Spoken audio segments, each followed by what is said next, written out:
nombre del Partido Solidaridad de la Provincia de Buenos Aires, les doy la bienvenida a todos ustedes a esta charla con la que iniciamos un ciclo de debates que empieza hoy con el tema Solidaridad y Poder Popular y que va a continuar el próximo miércoles con el tema Solidaridad y el Movimiento Nacional, y el miércoles siguiente con el tema Solidaridad y los Trabajadores. Queríamos, con este trío de conferencias,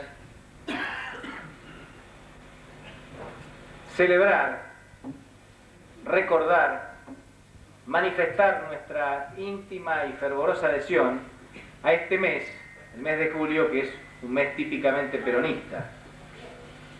Entre el 1 y el 26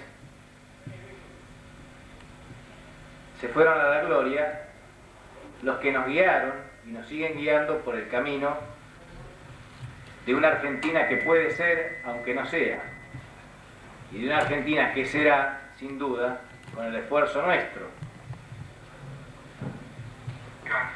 Mi tarea es fácil y difícil, porque me toca presentar a Alejandro Álvarez. Vaya la presentación. No lo voy a presentar, por supuesto, porque ustedes lo conocen, pero sí quisiera prologar con 2 palabras su charla, manifestando que nos encontramos aquí luego de haber alcanzado con mucho orgullo, lo digo, un objetivo que nos habíamos planteado, que era alcanzar el número de adhesiones de voluntades necesarias para concretar una obra que habíamos empezado hacía unos meses y que se nos estaba debiendo, como es la concreción ante la justicia federal de las adhesiones necesarias para presentar el partido como partido de distrito. Es decir, que hoy concurrimos de alguna manera a escuchar una charla acompañado de muchos compañeros y amigos de toda la vida, pero también como un testimonio militante de que estamos en un camino que ya emprendimos y que tiene que ver justamente con el tema del poder popular. Nosotros creemos realmente que esta democracia, que empezó siendo renga ya hace bastante tiempo, debe ser modificada hasta alcanzar la necesaria objetivación de aquello que decía Perón: democracia orgánica, directa, social. Por eso, como el poder popular es lo que no está expresado y sigue estando ausente en nuestra patria, yo diría en el mundo, porque mientras los pueblos a veces avanzan hacia esa democratización popular, las oligarquías también lo hacen retroceder, encontrando los antídotos que les hacen falta para volver a relegar a la dominación.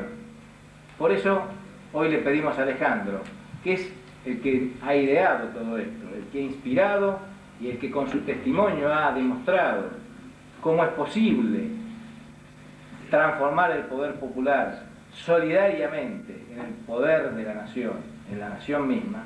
Por eso le pido que haga uso de la palabra para que ustedes lo puedan escuchar. Muchas gracias.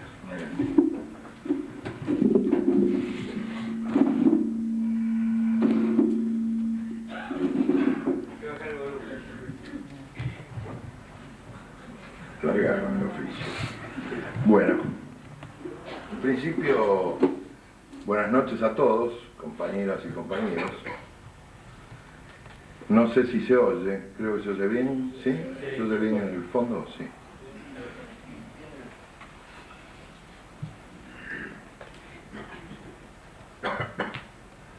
Yo comenzaría del mismo modo que comencé en una reunión realizada, un plenario realizado recientemente, un plenario gremial, realizado recientemente en la ciudad de Rosario,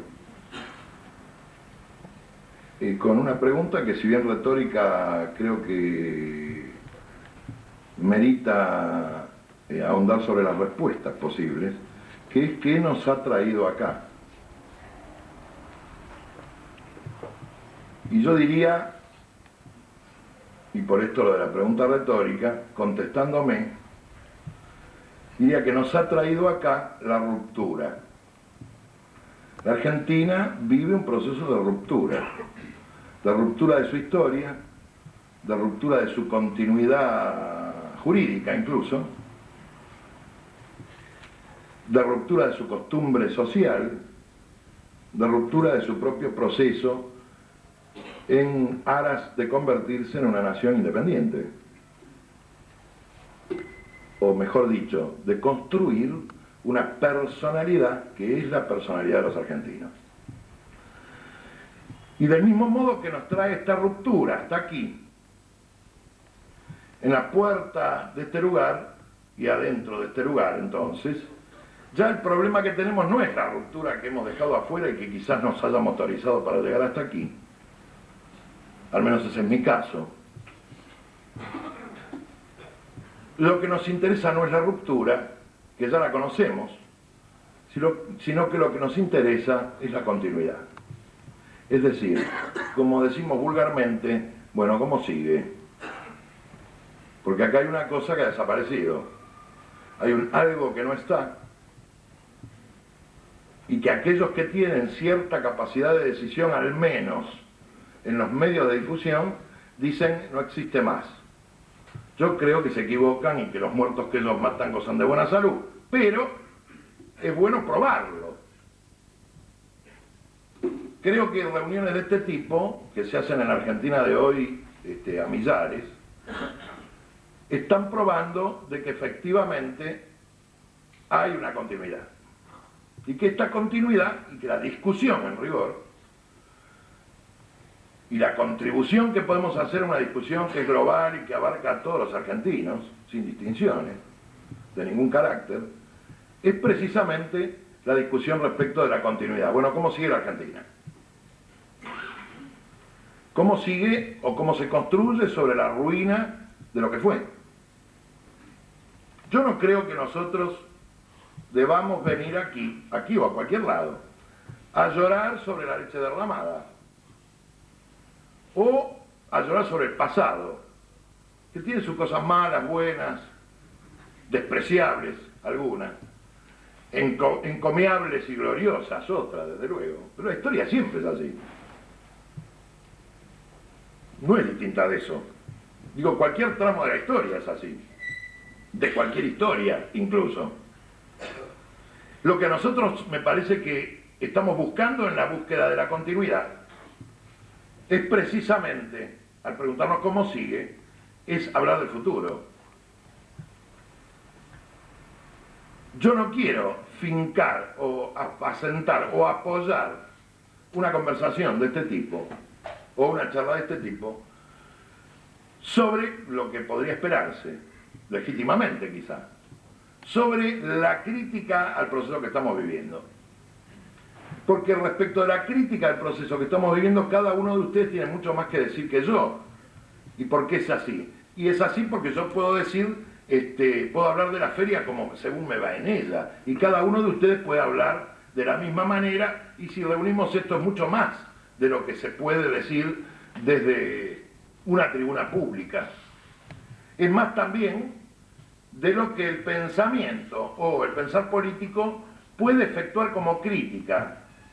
Es decir, se puede efectuar, lo que hoy es necesario es efectuar una cosa mucho más profunda que una crítica, ya que la crítica siempre tiene una intención, que es la intención de salvar el objeto criticado.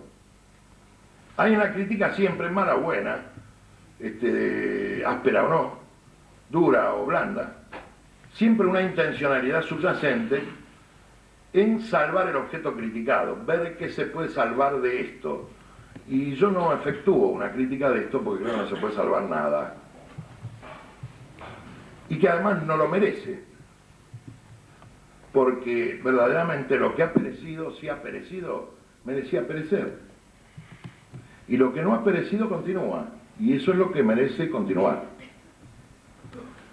Entonces ustedes me dirán, bueno, no continúa el Estado, no continúa una cosa que se llamó, diríamos así, un objeto institucional que se llamó peronismo. Efectivamente, no continúa. Eso que era no es. Ahora, el peronismo sigue. Y el peronismo sigue en los peronistas. Y sigue en el único destino posible para la Argentina, que ya fue señalado por Perón hace rato. Nosotros no hemos venido ni queremos modificar absolutamente nada de eso, sino realizarlo. En el ahondamiento de la realización del pensamiento y de la obra de Perón,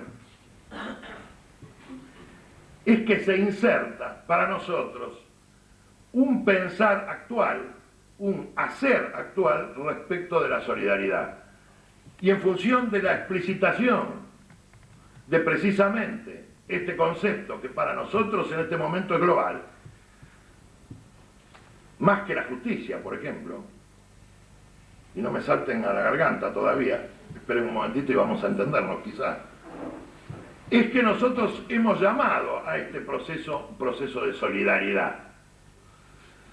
Más allá de los partidos políticos, solidaridad de incluso la misma intencionalidad, que no es otra cosa nada más que eso, de llamar movimiento, solidaridad, al proceso de instalación de la solidaridad como práctica y como conjunto fundamental de ideas y de prácticas para la refundación de la Argentina. Nuestra intencionalidad no es nominar lo que no conocemos y mucho menos aún nominar un proceso que es de todos y que puede tener múltiples dueños o ninguno, pero que seguramente no vamos a ser nosotros los dueños de eso, sino nominar el fenómeno en su profundidad, señalarlo en su profundidad. Y ustedes recuerden que solidaridad es un concepto que desde el punto de vista político instaló Juan Perón en la Argentina. En particular Eva Perón, cuando era la mano izquierda del Estado con la Fundación. La Fundación en sí misma fue y representó una modificación fundamental en la estructura íntima, tanto del poder como del comportamiento social en la Argentina. Y esta instalación y este rasgo, este signo definitorio, fue precisamente esto de la solidaridad. Desde el punto de vista estrictamente político, era el justicialismo, es decir, la implantación de la justicia. Y del mismo modo que no puede haber justicia que no sea equitativa, Eva Perón pensaba y hacía que no puede haber justicia sin solidaridad. Hoy, donde vemos que no hay ni justicia ni solidaridad, al menos desde el punto de vista de lo que estábamos acostumbrados a ver, aún en los peores momentos de la Argentina, al menos hasta 1976, que marca para mí un hito fundamental, digo fundamental para bien o para mal, esa es otra idea, digo, pero un hito fundamental en el curso histórico de la Argentina, donde un grupo de tipos que todavía gobiernan, verdaderamente digo, deciden terminar con las idas y venidas del poder popular en Argentina, esto visto desde ellos, y decir, bueno, acabemos con esto e implantemos definitivamente lo que queremos hacer, que son nuestros intereses. El proceso del 76, el gobierno Alfonsín del 83, y finalmente esto, digo que no tiene calificación, así que qué sé yo, esta cosa, han venido a coronar la ambición, los deseos y los sueños de no más de 100 personas en la Argentina, que son los que verdaderamente son los dueños del poder, los dueños del Estado y los dueños del poder económico. Y aquellos que tienen también la capacidad de decidir, ciertamente sobre un pequeño ámbito, pero que es el único que les importa, que es el ámbito de explotación de la nación argentina a fondo. De la nación argentina, digo, no solo de la patria, no solo del Estado, sino de la nación, de los argentinos todos que vivimos en ella. Cuando nosotros nos propusimos hablar sobre la solidaridad y el poder popular, hecho este preámbulo, creo que tenemos que empezar, y así lo pensamos, por definir qué es la solidaridad. La solidaridad puede ser una virtud. Actos solidarios todos los días cometemos, todos, creo. Conocidos o desconocidos, quiero decir, con conciencia o sin ella de que se realizan, pero se realizan. La vida familiar es una constante solidaria, indudablemente, que es precisamente allí donde el concepto de solidaridad se acuña. Primero allí, luego en la comunidad y finalmente en la comunidad mayor, ciertamente desde un punto de vista más abstracta, pero también más abarcativa, que es la nación. No podría existir la familia, ni mucho menos la comunidad, si no existiera la solidaridad. La solidaridad es entonces el concepto basal que nomina una serie de actos que están fuera de comercio, para decirlo claramente. Cuando digo fuera de comercio, que son intercambios gratuitos. Cuando digo gratuitos, no digo no intercambiables por dinero, sino algo mucho más importante, graciosos, gracioso de gracia, no de joda, no sé si se entiende. Es decir, la solidaridad es una manifestación también de la gracia, de la gratuidad, del dar sin exigir, del recibir sin preguntar. Para nosotros, y la crítica más profunda quizá que se pueda hacer de este proceso que vivimos, que no es solamente el gobierno del señor presidente actual, sino el proceso que se inicia en 1976, secuela del que llegó a 1972. Este proceso, la crítica más profunda que nosotros podemos hacer, decía, es precisamente decir, el pueblo argentino está reducido a solamente la manifestación diaria, cotidiana, de los actos solidarios. No hay ninguna otra política posible, ya que si definimos a la política como aquel arte de las relaciones entre los hombres en sociedad, no hay ninguna relación en la sociedad de hoy viable, legítima, valedera, que no sea solidaria. Las demás relaciones que también existen no solo no son solidarias, sino que son espurias. Son relaciones que han llegado al grado de comprar y vender tanto las actitudes, ni hablar de las conciencias, y probablemente de algo bastante más importante, que es la vida de hombres y mujeres, muchos, de toda la República Argentina. Como ustedes saben, este proceso no es un proceso argentino. Y con esto no quiero decir que ha sido totalmente importado, sino que quiero decir que no afecta solamente a la Argentina, sino que afecta al planeta en su conjunto. La ausencia que nosotros aquí notamos es la ausencia de precisamente la decadencia de la civilización en la que nos habíamos acostumbrado y contribuido también a construir, en la que nos habíamos acostumbrado a vivir. Los fundamentos mismos de la civilización tal cual nosotros la hemos conocido, al menos los que tenemos cierta edad, han desaparecido por completo y el hombre se siente en el aire. No solo el hombre argentino, que solo tiene un pie en el aire, sino el hombre de eso que llaman primer mundo, digo que se podría tomar como un chiste si quieren, pero bueno, de eso que llaman primer mundo, está con los dos pies en el aire, no tiene nada debajo. Ha abandonado toda posibilidad de creer y toda posibilidad de credibilidad también. Y le es absolutamente imposible recuperarse a sí mismo siquiera. En ese proceso de abandono de sí es donde ocurren las cosas que ocurren en el mundo de hoy. El derrumbe de la civilización se mide por el derrumbe de las instituciones, por la inocuidad de la costumbre, por la ausencia del peso social y, en el plano económico, por la predominancia del capital financiero y de la droga en el mundo de hoy también. Esto solo puede predominar cuando todo lo demás ha desaparecido.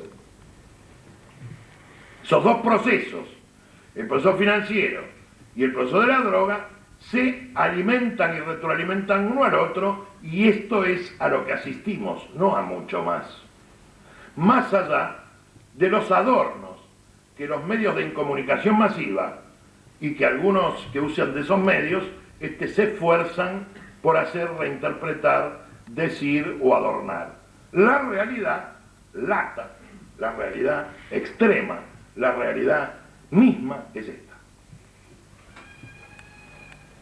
En esa situación es en la que la Argentina está metida, con además su propia historia, su propio complejo de problemas o de soluciones.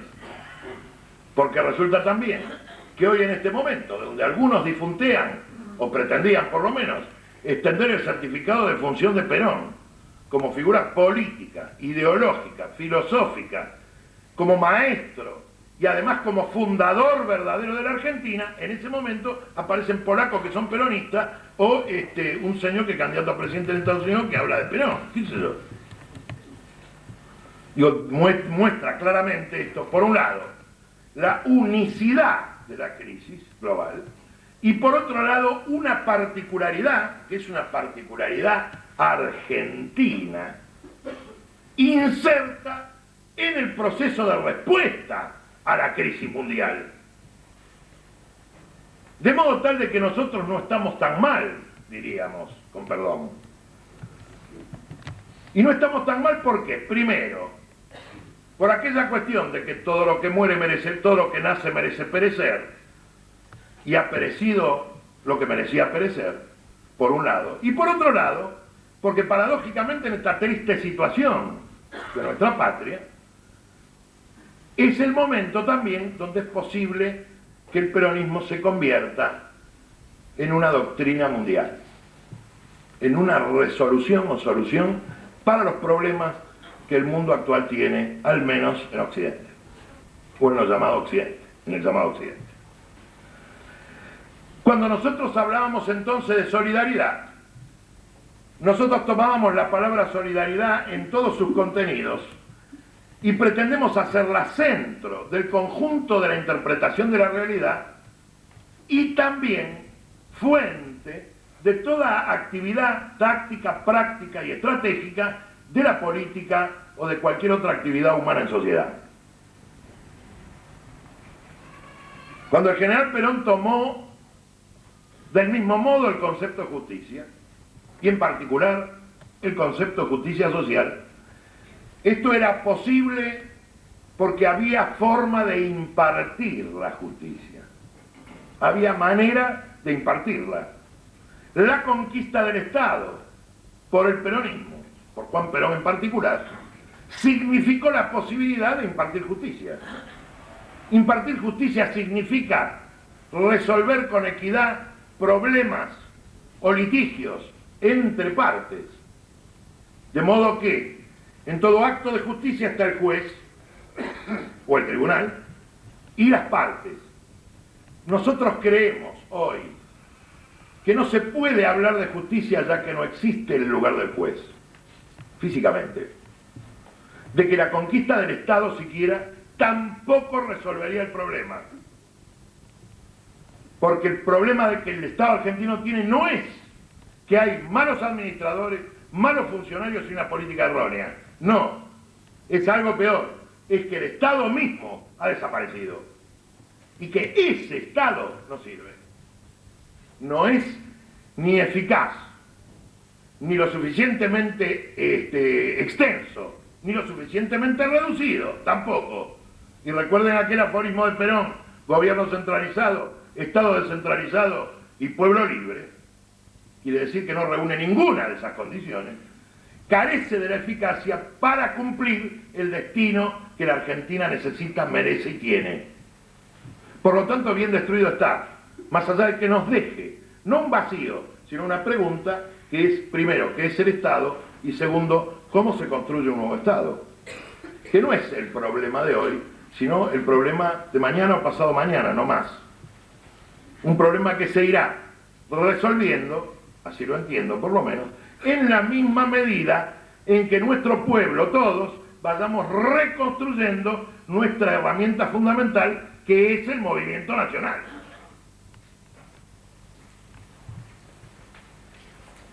Decía yo recién que no puede haber justicia porque no hay quien imparta. Y además, curiosamente, no hay dos partes, hay muchas partes, pero todas estas partes podrían llegar a estar de acuerdo salvo una. Decía yo hace más de 2 años, definiendo respecto de la política quién es enemigo y amigo. Y decía, tomando una definición que no es mía, sino de un señor alemán, decía, en política puede haber enemigo y puede haber un hombre con el cual yo me peleo, no son la misma cosa. ¿Quién es el enemigo? El enemigo solamente es aquel que no me deja existir. Solamente. El que niega mi posibilidad de existencia, ese es enemigo. Todos los demás son potencialmente amigos. No hay ninguna posibilidad de construir una nación si esto no se concibe así. Independientemente de las diferencias que me separan de otros que no son mis enemigos, pero que piensan distinto que yo. Quiere decir que la primera cuestión de la reconstrucción del movimiento nacional no es una bandería política, sino muy precisamente lo contrario, un abarcar del conjunto de aquellas banderas políticas que participan de este mismo problema, es decir, que están dispuestos a existir, coexistir conjuntamente con el pueblo argentino y son parte del pueblo argentino. Y son enemigos aquellos que impiden que el pueblo argentino exista, nada más, nada menos, pero nada más. Yo no creo que se pueda reconstruir el movimiento nacional sin esta clave. Y esta clave para nosotros se enuncia diciendo que es la solidaridad esto, la solidaridad. Desde el punto de vista político es esto. ¿Esto implica tolerancia? Sí. Esto implica no ser bobo también, desde luego. Yo no digo ser bobo. Uno trata de no ser bobo. No ser el rey de los vivos, pero tampoco lleva la bandera en la manifestación de los tontos. Cosa que nos pasa más o menos a todos. Entonces, digo, la primera premisa, que es tolerancia, con sus límites. La segunda premisa, que es posibilitar que las diferencias de opiniones se mantengan ad intra del movimiento nacional. La tercera premisa, que es emplear en términos tácticos, es decir, inmediatos y cotidianos, el concepto de solidaridad como patrón de conducta personal. Yo no creo que haya una conducta política separada de lo que es la conducta personal. Como no creo que haya alguien que haga política en un lado y en otro lado sea el señor fulano de tal. Ese señor fulano de tal que hace política, o que milita en política, o como ustedes quieran llamarlo. Es decir, esto es indivisible. Y si es indivisible, no veo cómo se puede, por un lado, ser solidario y por otro lado ser políticamente un hijo puta. La verdad que no sé cómo es eso. Creo entonces que en la actividad principal, no principal de cada uno, sino la que es principal para el otro, para el que no soy yo, para el otro, que es la política, que es la relación en sociedad. En función de esto y en relación con esto, la solidaridad tiene que estar interpuesta en el medio de todas las relaciones. Insisto, ser solidario no significa ser tonto. Significa ser solidario, poner la solidaridad antes. No va a haber, ni hay posibilidad de que lo haya, un desarrollo político de cualquier nivel, de cualquier carácter, territorial, no territorial, lo que ustedes quieran, si no se interpone este problema. ¿Por qué? O esta cuestión. ¿Por qué? Porque nuestro pueblo está cansado del verso. Ya se ha colmado la capacidad de aguante. Se ha colmado toda capacidad de credibilidad, obviamente. No es que los argentinos no tengamos fe. No.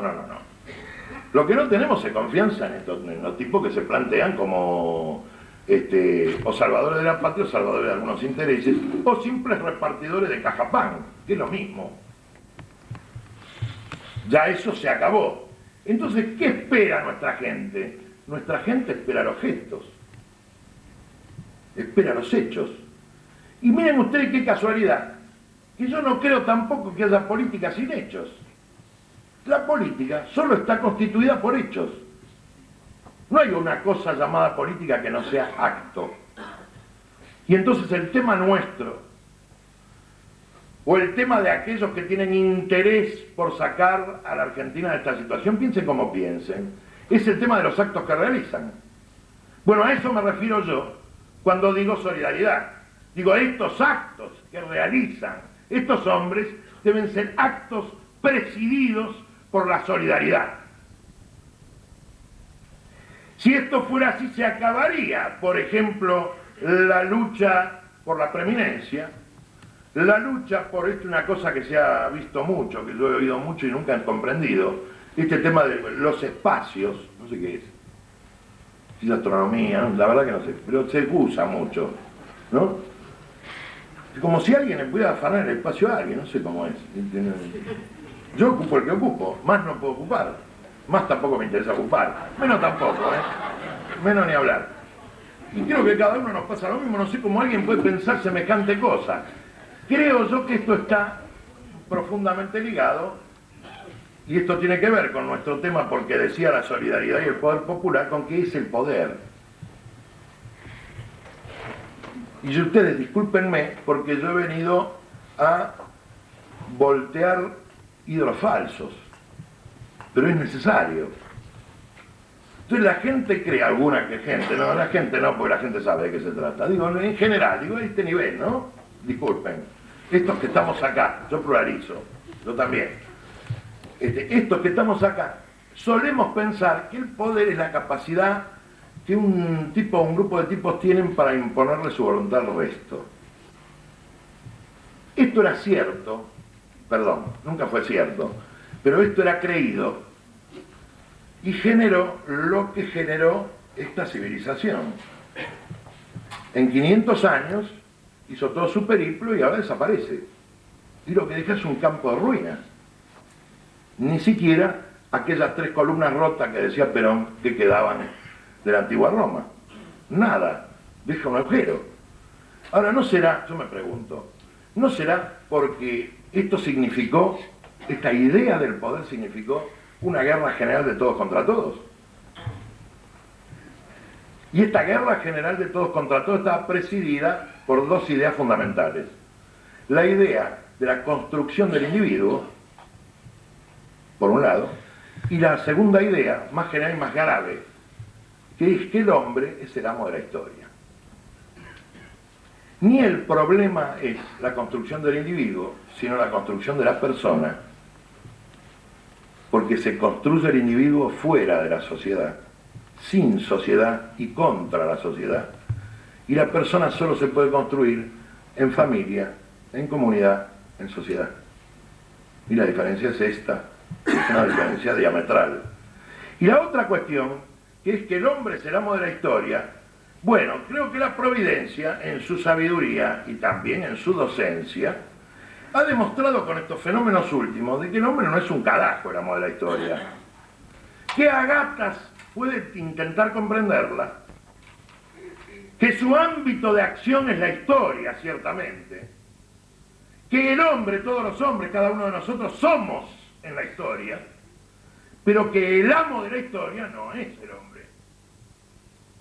Y que el curso que el Renacimiento supuso para la humanidad no se cumplió en absoluto. Se cumplió cualquier otra cosa, menos lo que pensaban. De esas dos ideas deviene la idea del poder. Deviene la idea de la lucha de todos contra todos, y nosotros hemos sido testigos. Hemos sido testigos en el movimiento nuestro, en nuestro movimiento peronista, y hemos sido testigos en el orden gremial, hemos sido testigos en el orden militar, hemos sido testigos en los otros partidos políticos, hasta grado tal desde que hace 10 años, toda la gente se acostumbró a hablar de una cosa que me costó mucho comprender, y sobre todo me costó comprender el interés que se tenía al decir esto, que es esa frase que es ya toda junta se puede escribir, es la interna. ¿No es cierto? ¿Qué es la interna? Sin separación.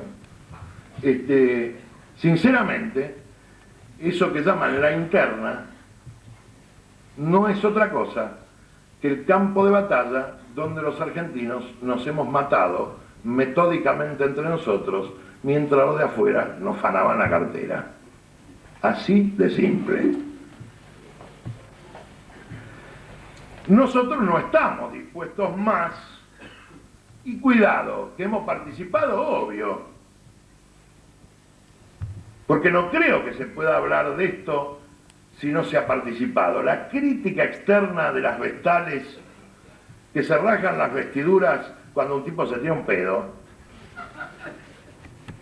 no nos corresponde a nosotros ni tiene nada que ver con nosotros. Ese es un problema de las vestales, que no sé dónde están, pero que existen, y que se han erigido en críticos de una cosa sin siquiera intentar comprenderla. Es decir, sin siquiera intentar aproximarse, sin siquiera intentar amarla. Pues no creo que se pueda comprender aquello que no se ama. No creo. Primero es esto. Luego vendrá la comprensión, porque esta es otra de las cosas que hay que destruir. Aquellos que creen que la comprensión es intelectiva, inteligente. Y la comprensión es inteligente después de ser otra cosa. Después de ser una cuestión del corazón. Después de ofrecer y ofrecerse. De lo contrario, no hay intelección. Hay una interpretación que siempre es exterior. La política no se caracteriza precisamente por ser un juego. Y en todo caso, si fuera un juego, sería el juego más importante del mundo. Y decía que no se caracteriza por ser un juego porque no admite esta especie de división del mundo en espectáculo y espectadores. Yo creo que el pueblo argentino, y aquí viene el tema del poder popular,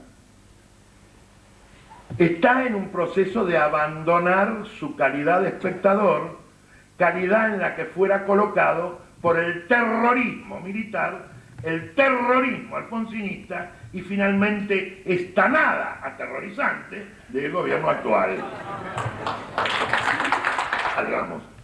Bueno, la culpa es de los políticos, porque es una cosa muy extendida esta, ¿no es cierto? Una cosa contra la que Perón se despachó en 1972, sin lugar a dudas, porque eso estaba bancado por las secuelas del lanucismo y del partido militar, que querían embarcarlo a Perón en una cosa que era la crítica de los políticos.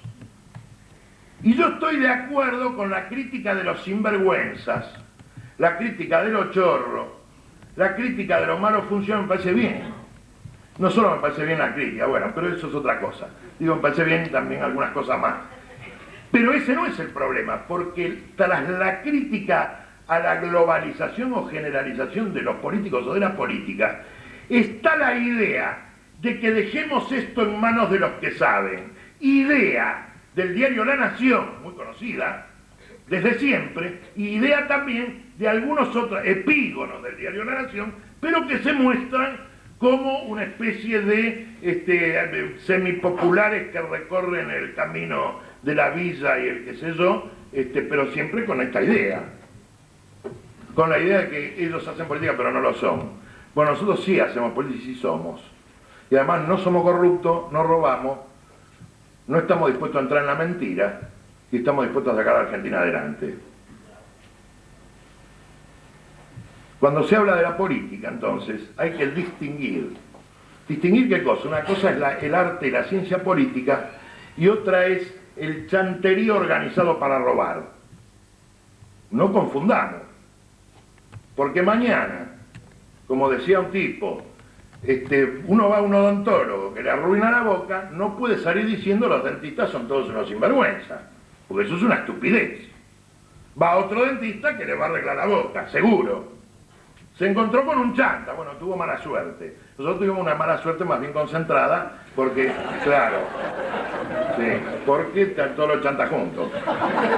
Por eso uno hoy se puede reunir tranquilo porque sabe que no queda ningún chanta fuera de ahí.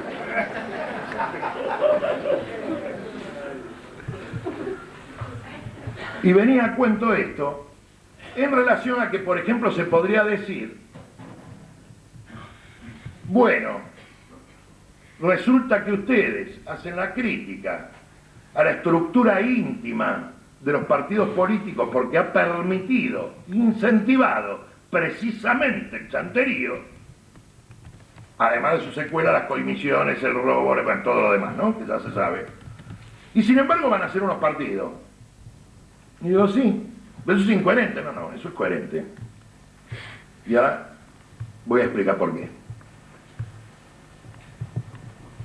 Antes de eso, se necesita un preámbulo, que era el que veníamos haciendo respecto del poder y del poder popular. Entonces decíamos cuál era la idea del poder de algún tipo y a dónde llevó. Y decimos entonces, estamos obligados a decir, bueno, ¿cuál es la idea del poder que tenemos? Bueno, la idea del poder que tenemos es la siguiente. Es la idea de concentrar la mayor capacidad de decisión de la mayor cantidad de argentinos respecto de la realización del bien común para todos. Y el poder es eso. Y ninguna otra cosa es el poder. Porque el otro poder al que se referían, de la imposición de la voluntad, ese poder no es del hombre, ese poder es de Dios. Lógicamente, como el hombre renacentista usurpó ese lugar, tuvo esa conciencia del poder. Por eso pueden hablar, por ejemplo, de poder absoluto. Jamás, en ningún momento de la historia, en ningún lugar del mundo, ha habido ningún poder absoluto de nada. Toda capacidad humana de decisión es relativa, siempre, invariablemente. Y cuanto más concentrada está, más relativa es. Y si no, averígüenlo. Porque también no se trata de que les den todo masticado, muchachos. Hay que ir y estudiar si les preocupa. Si no, quédense con lo que tienen o con lo que les dicen. Así nos va.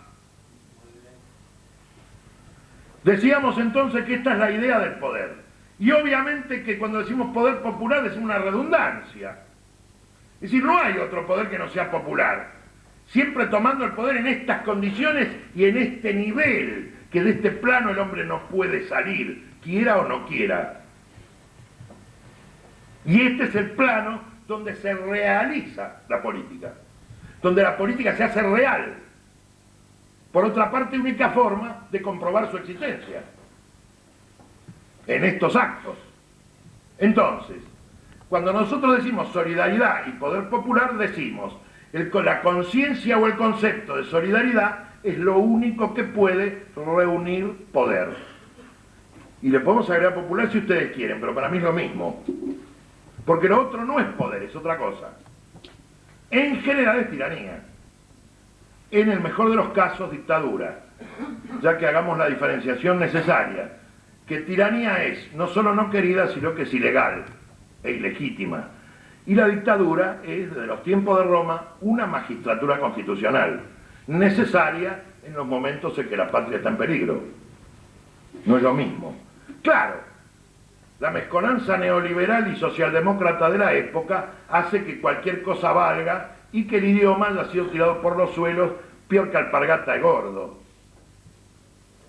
Pero resulta que entre nosotros tenemos que volver a recuperar la exactitud de nuestros propios términos para poder recuperar un lenguaje que ha sido enajenado por la propaganda y por los medios de incomunicación masivo, que de intento emplean el lenguaje mal para confundir. Volviendo entonces, yo decía que incoherencia, se puede pensar, el hacer una crítica a la estructura política de la Argentina y a la democracia llamada parlamentaria, o partidocrática, y al mismo tiempo construir partidos. Y vamos a ir a esto. Nosotros creemos que el problema de los partidos no es que está mal o está bien, es que los partidos son como son estos partidos. La idea del partido político, que como decía el general Perón, una idea francesa, es la idea de organizar ciertos sectores de opinión de aquellos que son contribuyentes, porque esto nació en una época donde la democracia, comillas subrayado 2 veces, era la democracia de los que tenían mayores ingresos que determinado nivel y pagaban tributos e impuestos. El resto, como no pagaba impuestos ni tenía propiedades, no votaba. Esa es la democracia de 1789. Esa es la democracia de la Revolución Francesa. Cuidado. Y hasta muy avanzado este siglo fue así. En América esto se convirtió en lo que leen y escriben y lo que no leen y escriben. Entonces la división, en vez de, aunque también en el siglo pasado en nuestra patria el voto era, como se llama esto, censitario. Votaban los que pagaban impuestos, y los que no pagaban impuestos no votaban en inmensa mayoría, obviamente. Y apareció la otra división. Hoy en día, en Chile, por ejemplo, no votan los analfabetos. En un país de 13 millones de habitantes, votan escasos 2,5 millones. Es la democracia chilena. No, porque si seguimos, porque si no se le da contenido a las palabras, contenido real, se puede pensar cualquier cosa. La verdad que no es así. De tal modo que los partidos políticos pretendieron con la afiliación, en su origen, organizar el censo de los que pagaban impuestos.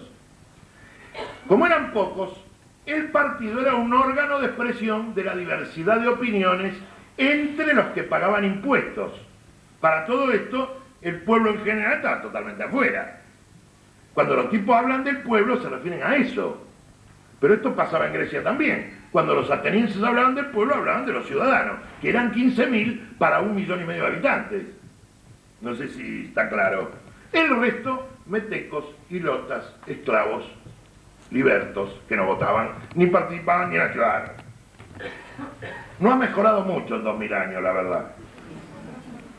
Pareciera, y esta es una nueva anotación en el margen del tema de la historia, que no se avanzó nada.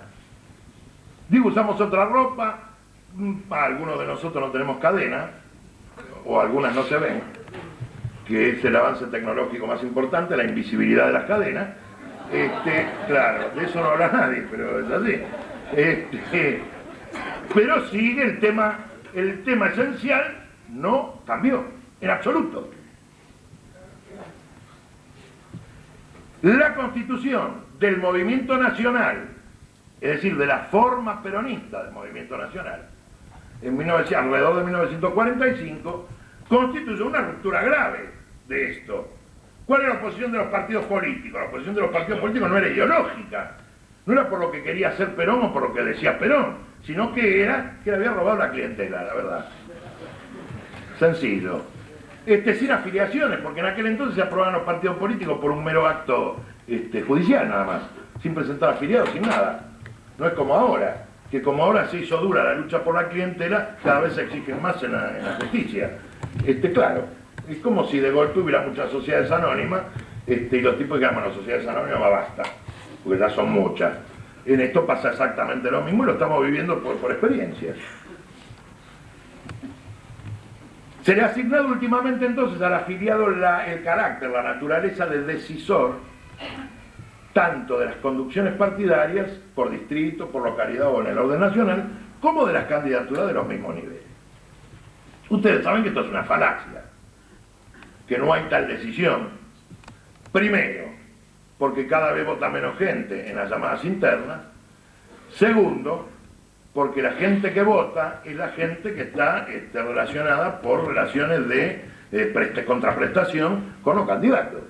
En una situación de terrible depresión económica, además está el tema de la venta del voto, como es lógico, pues si lo único que tengo para vender es el voto, te lo vendo y morfo. no tengo ningún problema. Usted no me rasgo la vestidura, no pienso como los liberales, no, usted me parece que es muy bueno eso. Y que es muy importante que los tipos puedan vender su voto, porque por lo menos morfan, le sacan algo a estos sinvergüenza.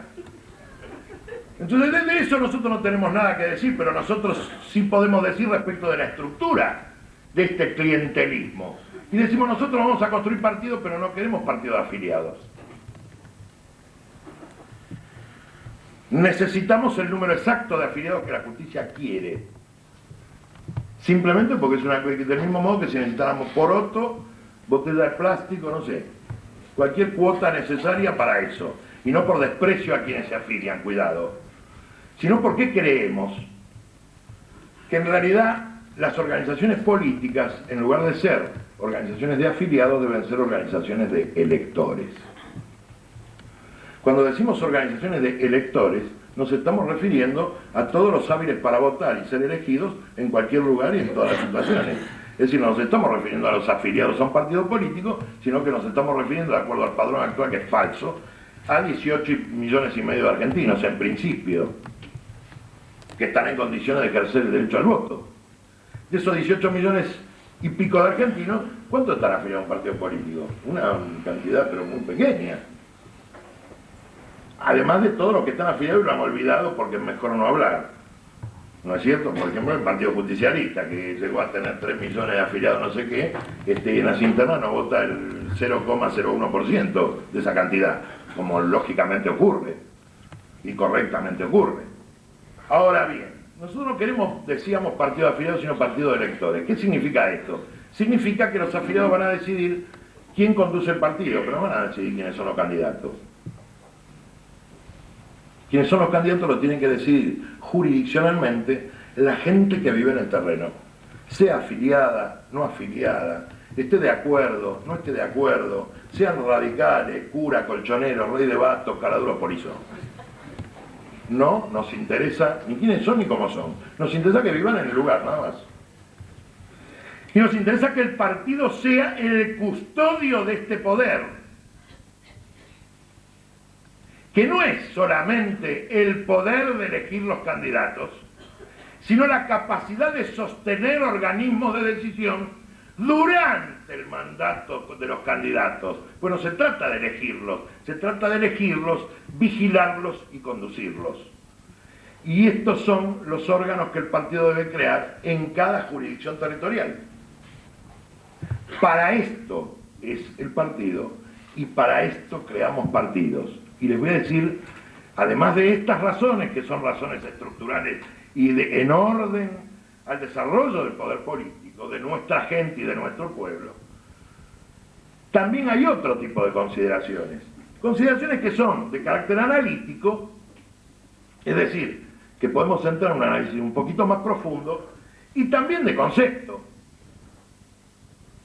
Nosotros no creemos que haya solución para la Argentina con la organización territorial de la población que la Argentina tiene hoy. Creemos que esto es imposible, que no hay ningún país en el mundo que pueda sostener un monstruo como Buenos Aires, un monstruo como Rosario, un monstruo como Córdoba y algunos monstruitos que están creciendo rápidamente en otros lados, y seguir viviendo. No es posible. ¿Por qué? Porque es muy caro. Y no hay quien lo pueda bancar. No hay nadie ni nada que lo pueda sostener. Es un lujo de una época, de la época en que la riqueza significaba lo que significaba. No lo digo yo, lo dice Juan Perón. Cuando habla en 1973 respecto de aquello de los pueblos ricos y pobres, porque estaba en aquel entonces el tema de la conferencia de Argel, no sé si ustedes recuerdan, él decía, los pueblos del futuro, y sobre todo los pueblos del llamado tercer mundo, son los ricos del futuro, y los pueblos del llamado primer mundo son los pobres del futuro. Ahora, cuidado, agregaba, porque ser rico no significa, ni va a significar mucho menos, lo que significa hoy. Ser rico no es la sociedad de consumo. donde 700 millones de tipos u 800 millones, o 1000 como máximo, viven pero requete bien con lo que quieren y 5000 palos se cagan de hambre, para que estos tipos vivan bien. La verdad que no va a ser así. Rico en el futuro va a significar tener vivienda, educación, salud, comer todos los días y tener trabajo, y eso es ser rico. Ser pobre va a significar no tener ninguna de estas cosas. Y eso, señoras y señores, es lo que está ocurriendo en el mundo de hoy. Perón lo dijo hace 20 años. Porque todos nosotros no estamos acostumbrados a pensar, quizá, que hace 20 años que empezó este discurso de Perón. No porque lo de antes fuera distinto, que no es tampoco distinto. Estaba adecuado a otra etapa. Perón nunca pensó cosas diferentes a las que pensó desde el principio, que es lo que intentamos nosotros, no pensar ninguna otra cosa, sino seguir en ese camino. Y desde esa perspectiva, nosotros creemos que hay dos Argentinas, para decirlo elegante y rápidamente, a lo mejor groseramente también. Estas dos Argentinas son la Argentina de las comunidades. La Argentina tiene 1850 comunidades de habitación, de las cuales 50 son ciudades grandes y medianas, y 1800 pueblos, aldeas y ciudades pequeñas. Hay dos vidas distintas. La vida de la comunidad en estas 1800 y la vida en estas otras 50. En estas 1800 comunidades es posible hoy comenzar el proceso de recuperación de la Argentina desde ya, desde el punto de vista del poder político, desde el punto de vista de la organización de la decisión, desde el punto de vista de la organización del trabajo y desde el punto de vista productivo. Y obviamente desde el punto de vista de lo que significa todo esto, que es la defensa cultural de los argentinos. En las 50 ciudades, monstruos grandes y medianas, monstruos, pues monstruo hay uno que es este, ¿no? Pueden ser grandes como Rosario y Córdoba, y medianas como Bahía, como Mendoza, como Paraná, como que son ya tendientes a destruirse también.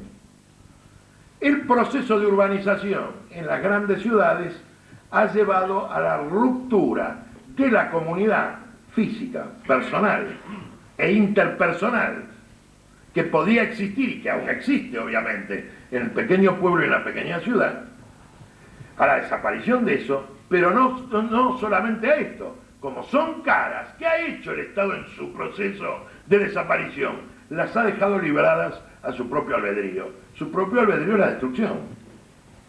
Y el proceso de ruptura de la trama urbana, de necrosis de la ciudad, ha avanzado enormemente en la Argentina y en todo el mundo, pero en la Argentina gravemente. No más grave que en otros lugares, como Nueva York o como Londres, pero relativamente más grave pensando en la medida, no solo en la medida de las ciudades, sino en la medida del hinterland que las rodea y de la capacidad económica que los países centrales tienen y los que tenemos nosotros los argentinos. Yo no creo que haya destino para las grandes ciudades, pero nosotros no podemos abandonar, ni podemos, ni debemos, ni queremos, obviamente ni siquiera podemos pensarlo, en abandonar a su propio destino a 25 millones de argentinos que viven en las grandes ciudades. Sería estúpido, sería ridículo y es mucho peor, sería satánico. Muy por el contrario, cuando nosotros construimos los partidos políticos como lo hacemos, precisamente porque pensamos que en la gran ciudad es posible crear una comunidad, primero artificial y luego real en el territorio, que sea capaz de decidir por sí misma, crear nuevas relaciones y recomenzar a reconstruir a cada uno de sus partícipes, mediante la práctica. Por eso, esta es la otra razón, creo que la razón más importante quizás, para la construcción de partidos como los que decimos, de electores, porque estos electores son personas, y estas personas necesitan no solo el ejercicio de su voluntad, sino el ejercicio de su interrelación. El afiliado es un número, el elector es una integralidad que ejerce desde el derecho a elegir hasta ser elegido constantemente y a la decisión constante. La reconstrucción de la persona pasa también por la autoestima, por un lado, y por la estima mutua por el otro. En la gran ciudad, esta reconstrucción, para nosotros, que hacemos lo que hacemos y tenemos este oficio, es este proceso.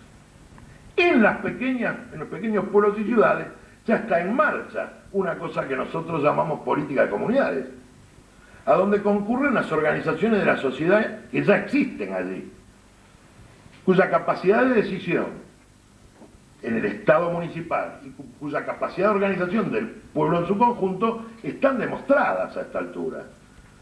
Para todo esto, entonces, ¿cuál es el cambio? Y yo les diría, durante muchos años, incluso Perón lo decía, y ahora veremos en qué sentido era en que Perón lo decía. Hemos hablado de revolución peronista, de revolución justicialista, de revolución. ¿Qué significa en el léxico político, para entendernos, para que sepamos a qué nos referimos, revolución?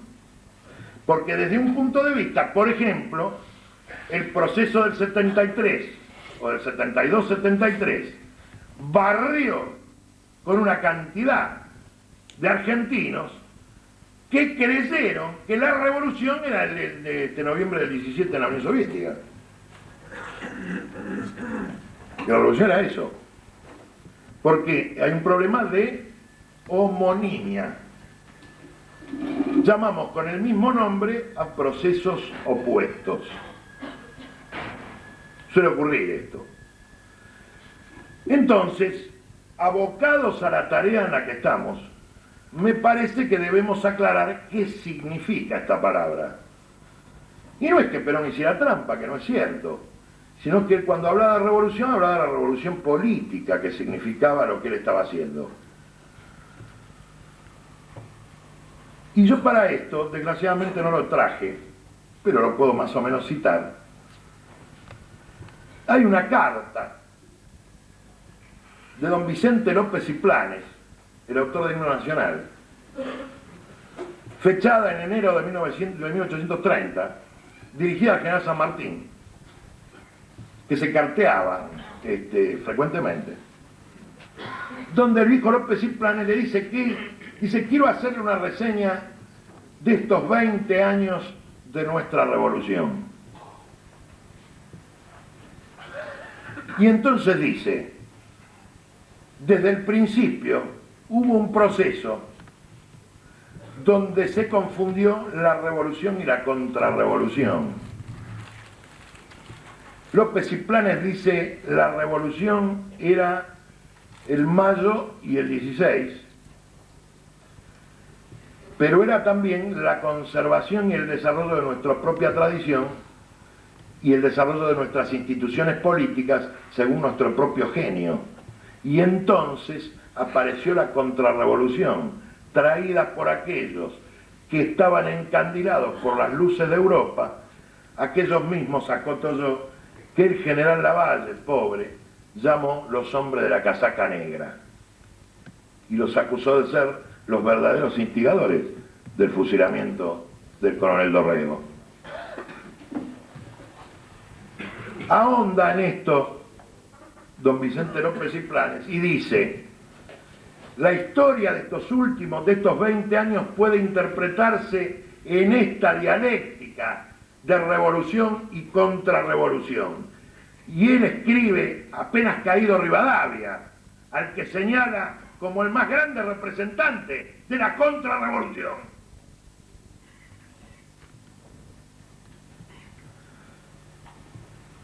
Cuando nosotros decíamos revolución, había una confusión cierta, no sé si legítima, por lo menos legal, común, quizás ilegítima desde lo más profundo del pensamiento nacional.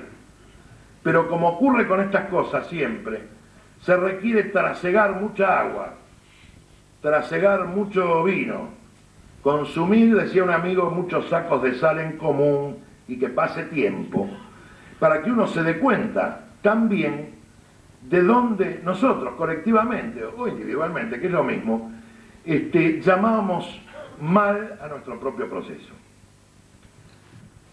¿Por qué digo esto? Porque generalmente se confunde. Y todavía hay muchos muchachos que creen que cuando dicen revolución se están refiriendo al proceso argentino de construcción de la nación, cuando en realidad tienen en mente un proceso de otro lado al que también llaman revolución.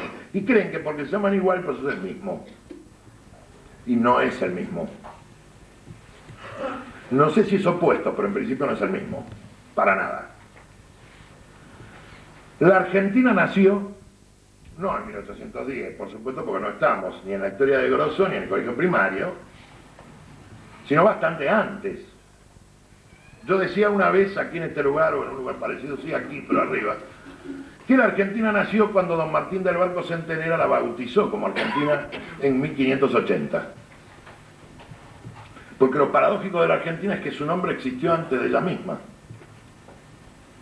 La Argentina fue preanunciada, yo diría profetizada, por un mal poeta, pero mejor visionario, que fue este arcediano don Martín del Barco Centenera santiagueño, para más datos. Desde ese momento en adelante, y esto se puede seguir en la historia que llaman independiente, que eso es una discusión, y en la historia que llaman colonial, cosa que también es una discusión. En ambos dos periodos se puede seguir las constantes que todavía hoy, y que más que nada hoy, rigen en nuestro proceso.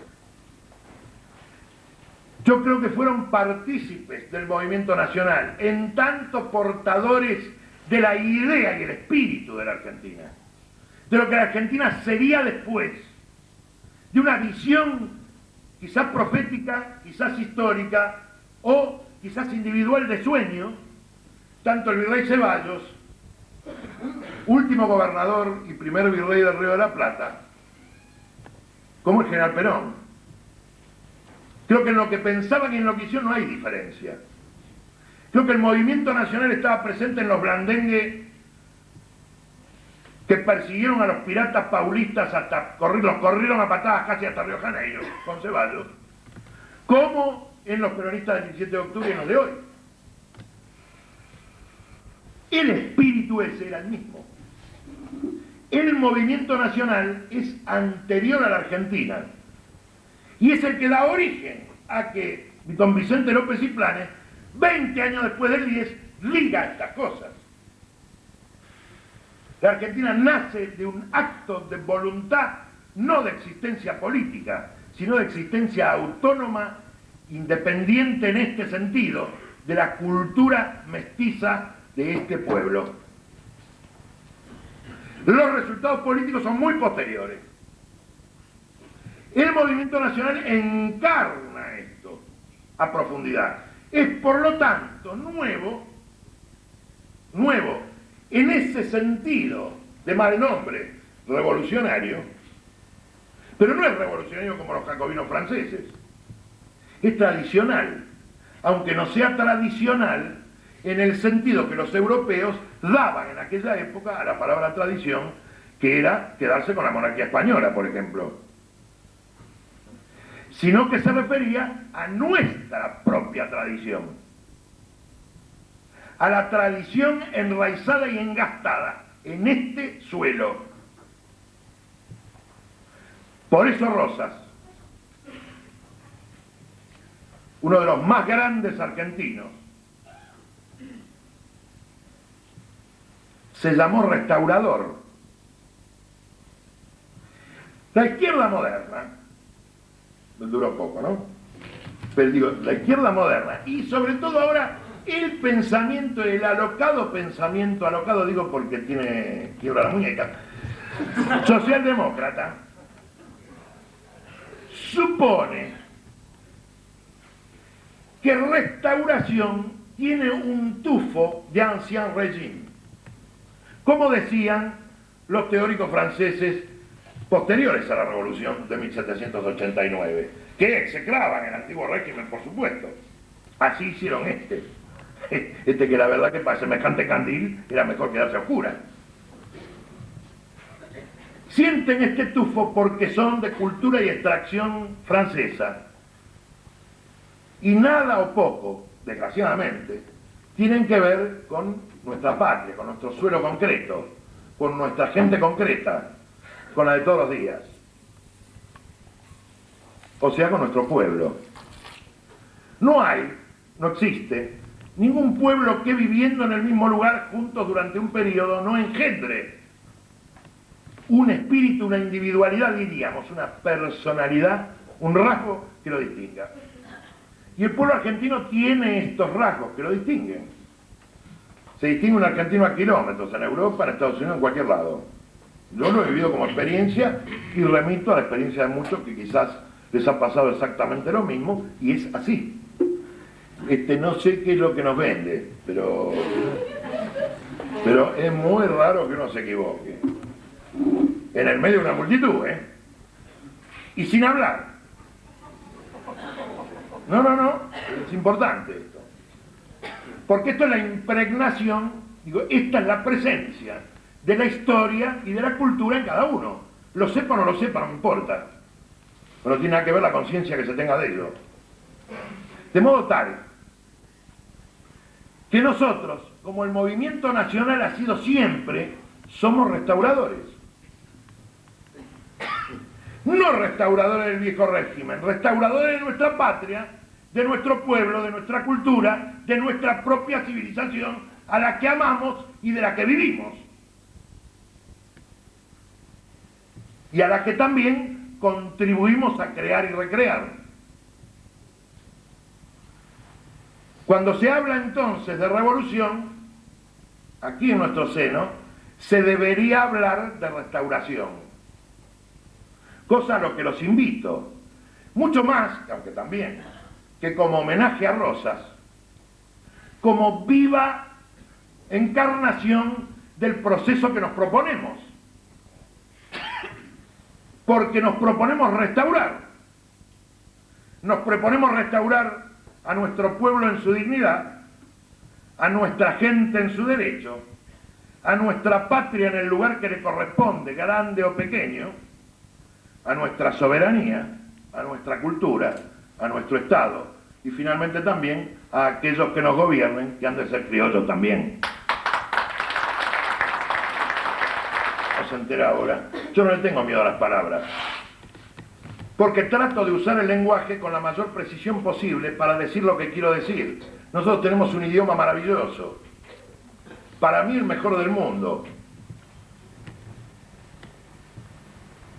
que es poseedor de más de 150.000 vocablos distintos, que son lo suficientes, creo, como para poder expresar, por lo menos hasta ahora, todo lo que el hombre argentino y otros también que comparten esta riqueza pueda, quiera o deba decir.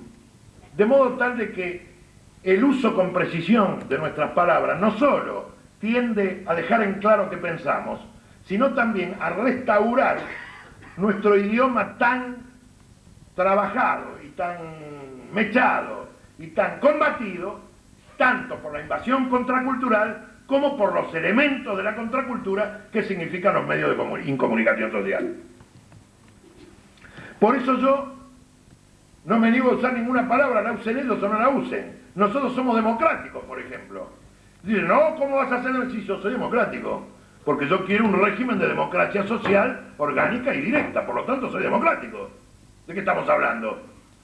Porque en esto también hay vivos que aprovechan que la democracia burguesa se hunde en este, no, yo no diría fracaso, sino en este carnaval, para decir, entonces democracia no, armemos otra cosa con Rico, digo, ¿no? O con cualquier otro, que es lo mismo. Porque ya se ven los amos de toda la clientela. Y yo creo que hay que dejar en claro que no se trata de eso, que nosotros no estamos en contra de la democracia, estamos en contra de la democracia burguesa porque es oligárquica. Estamos en contra de la democracia burguesa porque cada vez que se implantó en el país, salvo con Perón, que fue la única vez que funcionó, que siempre fue contra el pueblo y contra la Argentina. Y estamos por lo tanto por una democracia nuestra, basada en nuestras tradiciones, basada en nuestra cultura, y basada al alcance de nuestra gente, cualesquiera sea ella y esté donde esté.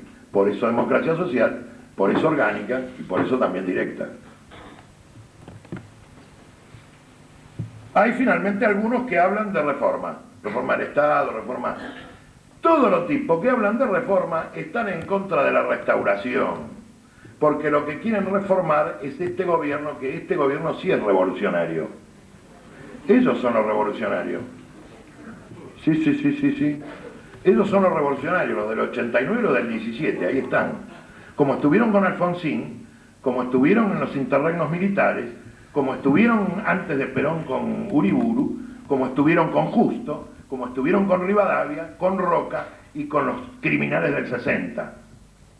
Me refiero a los tres chanchitos, Mitre, Sarmiento y Avellaneda. Esos son los revolucionarios. Lo otro siempre ha sido la restauración.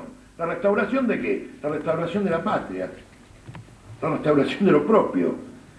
Se toque la guitarra como se tocaba en el siglo pasado o se escuche con guitarra eléctrica y rock nacional. La verdad que no importa. Lo que importa es que es nuestro. Y que esto es lo que nosotros, al hablar de la solidaridad y el poder popular, hemos de poner en primer y único lugar. El problema para la Argentina es la defensa de lo nuestro hoy y la defensa del futuro hoy. Porque no se defiende el futuro mañana. El futuro hay que defenderlo hoy. Si no, no hay futuro. Por lo tanto, y para terminar, yo diría que para cerrar esto, que la continuidad, que de algún modo nos ha traído también hasta acá, la búsqueda por lo menos, yo no les digo que haya concluido para nadie, tampoco para mí, pero sí les propongo que desarrollemos la búsqueda de la continuidad y de cómo sigue, todos juntos y junto con todos los argentinos que tengan este problema. Nada más.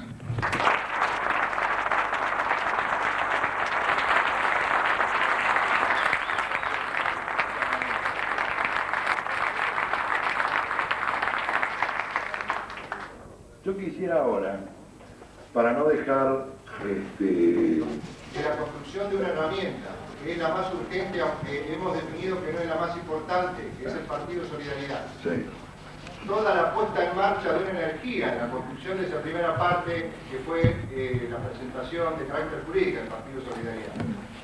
¿Cómo nos abocamos, en tu opinión, directamente y desde hoy, a la construcción de esa sociedad artificial en cada uno de los terrenos en donde tenemos presencia hoy? Vos fíjate, para poder contestar a esto faltaría una cosa más, que es señalar, en que no lo dije yo, pero bueno, no cuadro en este momento, creo que la aclaración va. Esos límites se han borrado. Esto está claro en las internas de cada uno y está claro en la forma en que la gente común, en la cual nos incluimos todos porque así ha sido, por lo menos mi experiencia, ¿no? Yo he votado al que he querido, qué sé yo, sin ninguna ligadura mental. Ninguna ligadura mental, que es más fácil, pero sobre todo, ninguna ligadura del corazón, cosa que es más difícil. Y eso ha ocurrido ya hace rato en la Argentina. De modo que es una constatación de la ausencia de estas barreras artificiales, invisibles, que ya no existen. De modo que para nosotros la construcción del Partido Solidaridad es todo lo que dijimos, más es también el demostrar que es posible este tipo de práctica en cualquier partido político. Por eso muchos compañeros y compañeras que, según su voluntad, y me parece excelente, no han querido irse al Partido Justicialista a abrir una nueva alternativa. Sin embargo, sienten el conjunto de la presión política de la realidad, igual que cualquiera. Entonces nosotros les proponemos que construyan solidaridad justicialista y que lo hagan adentro del Partido Justicialista. ¿Por qué no? Porque el movimiento nacional tiene una característica, que es el saltar todas las barreras, todos los alambrados y todas las tranqueras, que separan o que dividen algo que es esencial para la reconstrucción de la patria, para la restauración de la nación, que es la unidad del pueblo argentino. Y esta unidad hay que conseguirla por encima y por debajo y directamente entre todos nosotros, entre todos, independientemente del pensar político al uso. En 1943, 44, 45, en el proceso de construcción del período peronista del movimiento nacional, o justicialista del movimiento nacional, ¿de dónde salieron los votos de Perón? En el 46. ¿Qué organización fue la que los canalizó y la que los llevó? Bueno, pues fueron radicales, ustedes no lo saben. Que había una junta renovadora de la Unión Cívica Radical. La mayoría de los votos venían del partido que tenía más votos, es obvio eso. No únicamente, desde luego. La Alianza Libertadora Nacionalista, el Partido Laborista, etcétera. Una gran cantidad de etcétera, que se juntaron en torno a la candidatura de Perón. Incluso conservadores. Incluso fraudulentos, o exfraudulentos, perdón. Pero en aquel sándwich de vaca con paloma, diría Perón, la vaca la pusieron los hombres de la Junta Renovadora Radical, obviamente. Sin ningún problema, porque antepusieron sus pequeñeces partidarias a lo que Irigoyen había dicho y a la realidad de la Argentina y de Perón en concreto. Y esto era una cosa a favor del pueblo y de la patria, y no vacilaron y lo hicieron. ¿Por qué vamos a pensar nosotros que nuestros compañeros peronistas que están adentro del Partido Justicialista son peores que aquellos? Muy por el contrario, y entonces debemos ofrecer una vía y una salida para que adentro del Partido Justicialista también se haga lo mismo. Y yo les diría que adentro de la Unión Cívica Radical también. ¿Por qué no? Mientras se ejecute, a mí no me interesa, y creo que a nadie, que sea en nombre de Perón, en nombre de Irigoyen, o en nombre de no sé quién. Basta que se haga. Lo que necesitamos es que se haga, porque la obra de restauración de la nación es una obra constituida por actos, no por dichos, no por palabras, no por declaraciones, y mucho menos por banderías. Entonces, una de las tareas políticas de primer nivel, para mí, modo de ver, del partido es, una vez conquistada su libertad e independencia política, es decir, su capacidad de autodecisión política, es precisamente fomentar y desarrollar esto. Porque eso constituye el frente político del movimiento nacional. No es lo único, pero es una cosa importante. Por eso nosotros, algunos de nosotros, tenemos relaciones, y buenas relaciones, con hombres que aún que tienen otra idea y otra opinión, pero son enemigos. En vistas a la obra a realizar. Por ahí son enemigos porque nos peleamos por partir una nuez, por bien quién se lleva el cacho más grande. Pero eso es una estupidez.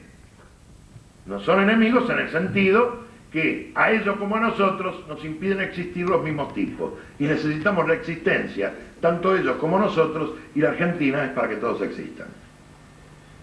¿Se entiende? Sí. En principio, les quiero agradecer. Cuando uno siente que el profesor del Sí, control le mide los tiempos, intenta medir los tiempos, o había hablando de un determinado proceso innegable que se encuentra de los argentinos. Fuerte, Raúl. Sí. Me gustaría, si vos pudieras darnos una manito, hacer algunas precisiones respecto de lo que vos pensás de la evolución de lo que se llama la política, de lo que se llama la evolución de la política en los términos al uso, Sí. en los próximos años en la Argentina. Mira, con el mundo no hay nadie que no la conozca, y existió siempre. Es mentira el aislamiento, todo eso es un verso muy rivadaviano y del diario La Nación. para decirnos a nosotros que somos unos pobres imbéciles que vivimos en el culo del mundo y que no tenemos la más puta idea de lo que pasa. Cosa que no es verdad.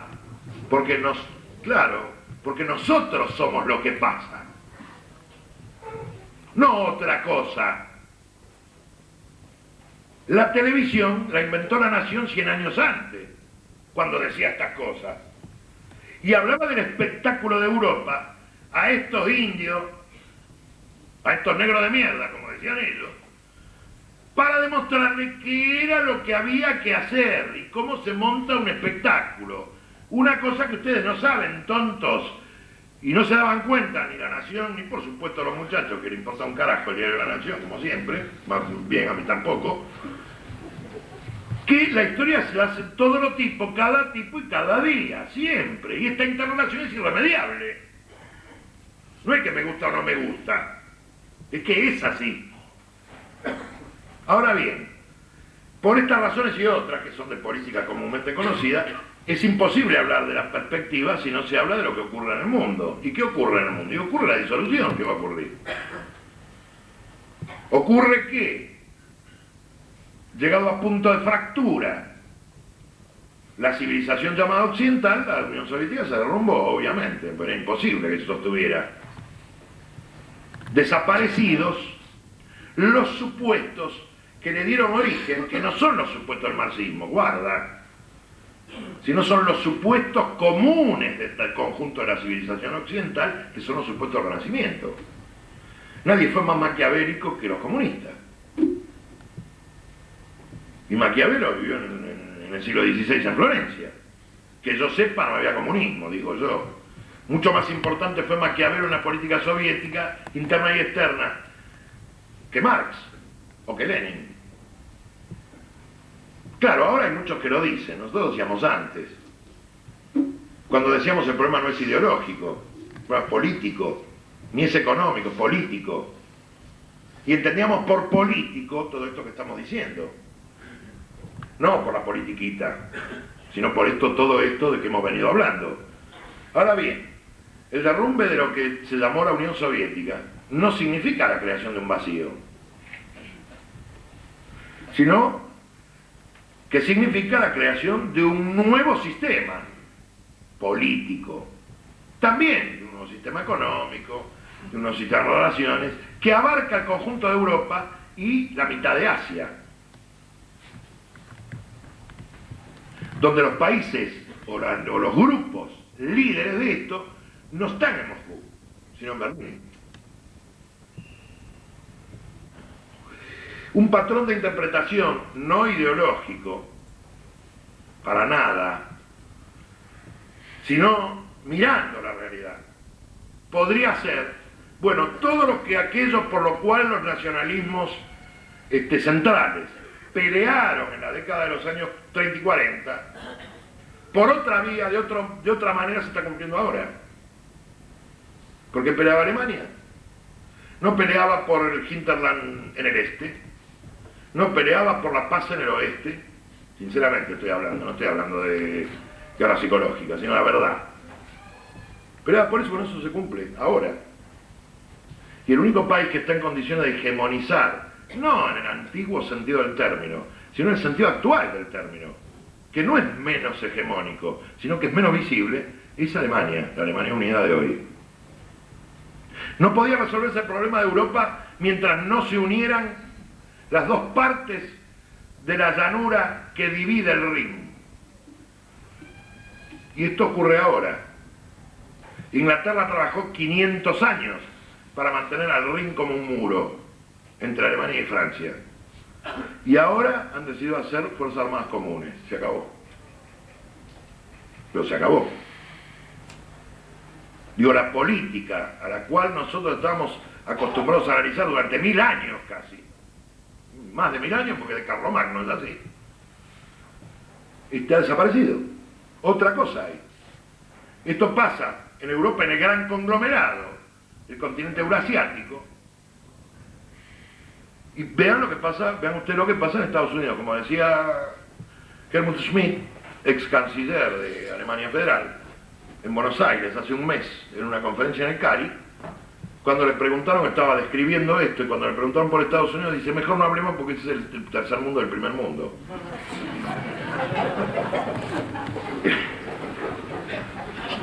Seguramente una butad, pero bastante cierta. Porque esto que pasó ahora en Nueva York, por ejemplo, no pasa en Argentina, por ejemplo. Es muy raro que pase en otro país de América Latina, ni siquiera. ¿No es cierto? Incluso que es muy raro que pase en algún lado, salvo ahí. Sí, sí. Pasó en Los Ángeles y algunos tipos dijeron replay, bueno, ahora Nueva York. Antes la ganó negro, ahora con los hispanos. Y ya la tienen completa. Es decir, estos campeones del capitalismo, que han engendrado un grupo militante capitalista en Argentina, sí, pues está otra cosa. Hemos conocido grupos militantes comunistas, socialistas, trotskistas, peronistas, por supuesto muchos, ¿no? Pero no habíamos conocido nunca un núcleo de militancia capitalista. Bueno, está en el gobierno, el núcleo de militancia capitalista. No, pero están convencidos.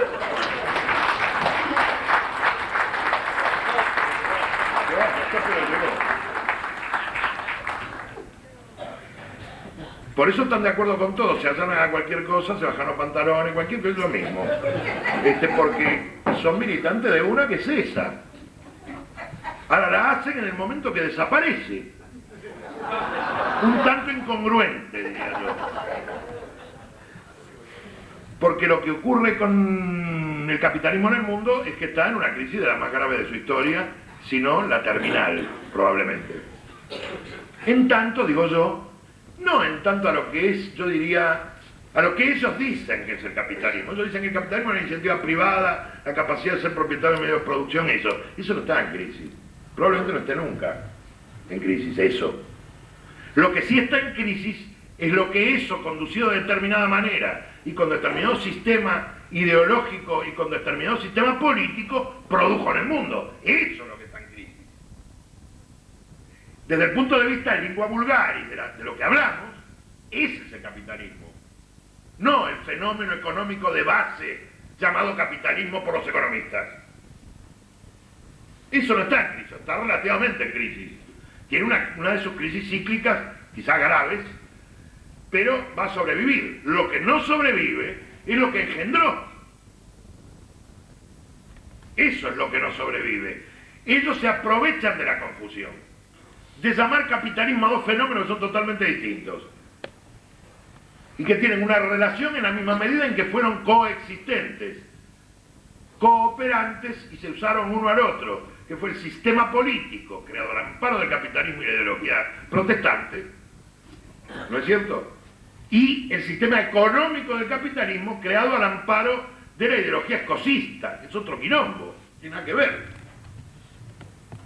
que es un problema económico estrictamente, y diría Marx, y perdón por la cita, del desenvolvimiento de las fuerzas productivas, mejor dicho, del crecimiento de la población y la necesidad de alimentarle y darle trabajo, así de simple, mucho más simple. Para todo lo que engendró, eso sí está en crisis. Y está en crisis Estados Unidos, obviamente, el sistema político norteamericano se cae. Por eso aparece el tercer partido. Un tercer partido que no es un tercer partido como en los países periféricos, sino que es un tercer partido porque se ha creado ya un núcleo de interés en torno al futuro, que dice, la ecología bien, el low profile de las industrias bien, el bajo perfil energético bien, todo eso bien, y todo lo demás mal. ¿Qué se necesita en el mundo? Informática, biogenética, robótica y alimentos. Y todo lo que dicen los otros se necesita más. Y además, ¿quién lo banca? ¿Cómo se sostiene? Se acabaron los contratos del Estado. Pues como la Unión Soviética no está, ¿contra quién se habla? Que no se justifica. Digo que un avión antirradar cuesta $800 millones uno. Es una locura.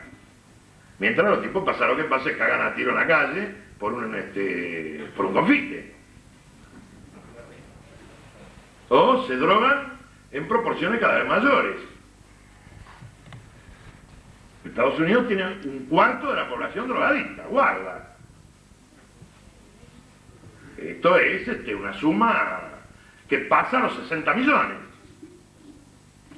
Sí, no todos drogadictos, 10 millones de drogadictos que tienen que ir en cana, digamos. Va. Digo, tienen ganas o ir a un hospital, no sé, pero no tienen cura. Y los otros que son de fines de semana. No en vano es el más grande mercado de drogas del mundo, donde el volumen de las operaciones en drogas pasa lejos los 200.000 millones de dólares al año. No sé si se entiende. Entonces, y volviendo al tema, yo creo que esta es la perspectiva mundial, mientras hay otros dos polos alternativos, que son, por un lado, el sudeste asiático, que no se habla más, desde que se hizo la paz en Vietnam, no existe más, no hay chino, no hay nada. O sea, hay 1.500 millones de tipos que silban. No figuran en la noticia, no sé dónde están. Se escondieron bajo la cama, no sé, bueno. Uno que son comunistas, otro que son ultracapitalistas, me parece que mucho quilombo con eso no hay. Me parece que el quilombo que tienen es otro, que es que morfan todos los días, y que es importante eso. Y que no vamos a discutir de ideología cuando podemos discutir de guita. No sé si me explico. Sobre todo de guita para repartir. Bien. Y por otro lado, América Latina. Yo creo que el espacio hispanoamericano, o iberoamericano, como ustedes quieran, es el único espacio geopolítico mundial donde es posible que haya un retoño de la civilización occidental que muere. Creo que en este sentido su santidad Juan Pablo II, no de ahora, sino hace mucho, es claro al respecto. Continente de la esperanza, reevangelización, civilización del amor, una serie de cosas que van quedando, por un lado aparentemente parecieran consignas, si se las desglosa un poquito, no son consignas, sino que tienen un contenido muy grave, quiero decir muy amplio, que lo que nosotros también intentamos hacer es dirimirlo, descubrirlo y también realizarlo, según nuestro propio genio. Cuando digo nuestro propio genio no me refiero a mí ni a nosotros, sino al propio genio del pueblo argentino, que es como el pueblo argentino puede vivir esto, ser esto. De modo que, a la pregunta de Raúl, yo diría, los próximos años de política argentina son los años donde se va a dirimir este futuro. Y se pueden distinguir entre 3 y 4 fracciones, veremos. Una que es la de continuidad de esto, que son los tipos que proponen, por ejemplo, la reforma constitucional para dividir el poder ejecutivo, porque lógicamente, si son ellos los dueños del Estado, el problema que tiene es que no aparezca un tipo, un presidente, que borre todo lo que pasó. Entonces, primer ministro, esa idea. Esto es de los actuales dueños del Estado, que no son los funcionarios ni los magistrados, son los que están atrás de la cortina, guarda. Esto por una cosa. Y después diríamos en el campo nacional lo que es real y lo que es mentira. Que yo no creo que nosotros podamos discriminarlos hoy, porque hoy correríamos el riesgo de instalar o instaurar divisiones o discusiones que serían en contra del desarrollo del movimiento nacional. Entonces, ¿eso quién lo dirimirá? Lo dirimirá la historia, diría yo, que es una abstracción, es decir, el curso de los acontecimientos. Nos vamos a encontrar con mucha gente que no esperábamos que esté, y con mucha otra que esperábamos que esté, quizá no nos encontremos. Es probable. Pues es probable que estén todos los que esperábamos y los que no esperábamos, cosa que sí deseo, ¿verdad? Pero que no siempre los deseos se cumplen. Pero en última instancia, la discusión sobre el futuro argentino comienza por, en esta búsqueda de la continuidad, decir, bueno, ¿qué país queremos? Y este es el problema.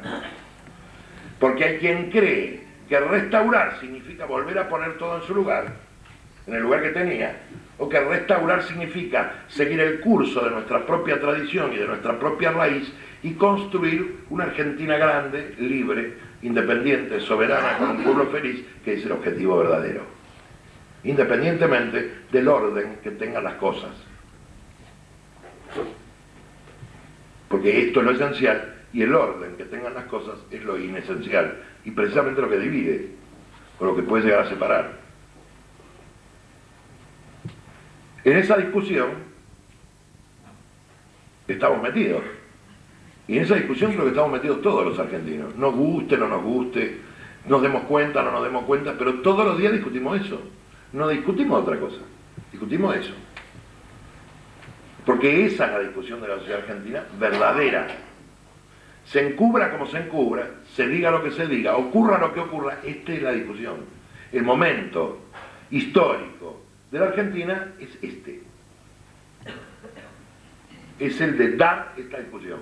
Esto está implícito en su propio destino, en el curso de los acontecimientos y también en el futuro, aunque parezca mentira o mal o imposible hablar de lo que está escrito en el futuro. Pero yo creo que sí está escrito en el futuro también. Yo no creo que resolvamos hoy, para nada, ni mañana, ni nosotros aquí solamente, esa discusión. Pero sí creemos que hay que sentar las bases para poder empezar a dar esa discusión en términos serios, sabiendo cómo va a ser el mundo del futuro, sabiendo que las tendencias actuales son hacia la propiedad de la tierra por parte del capital financiero, porque el problema central en 10 años es el problema de los alimentos. No hay ninguna tecnología que haya resuelto, ni física, ni química, ni biogenética, el problema de alimentar a 6.500 millones de seres humanos que va a tener el planeta en el año 2000. El planeta tiene 5 grandes espacios productores de materias primas de alimentación. La llanura canado-norteamericana, la estepa rusa, la estepa australiana y la pampa, el Chaco y la Patagonia argentina. Nada más. Nada más. Ojo. Como decía el general Perón, para 1973, ellos van a venir a quitárnoslo si no somos capaces de ocuparlo, hacerlo producir y defenderlo. ¿Y no lo hemos vivido acaso en Malvinas? ¿No han venido a quitárnoslo? Obvio. Y van a seguir. Hoy es el problema del agua del desierto, mañana va a ser un problema similar, y el proceso, que es un proceso de recolonización para algunos, es para nosotros, inversamente visto de nosotros, el proceso precisamente de afirmación de nuestro destino histórico en nuestro espacio geográfico y en el espacio poblacional de todo nuestro pueblo. Y esta es la discusión. No sé, Raúl,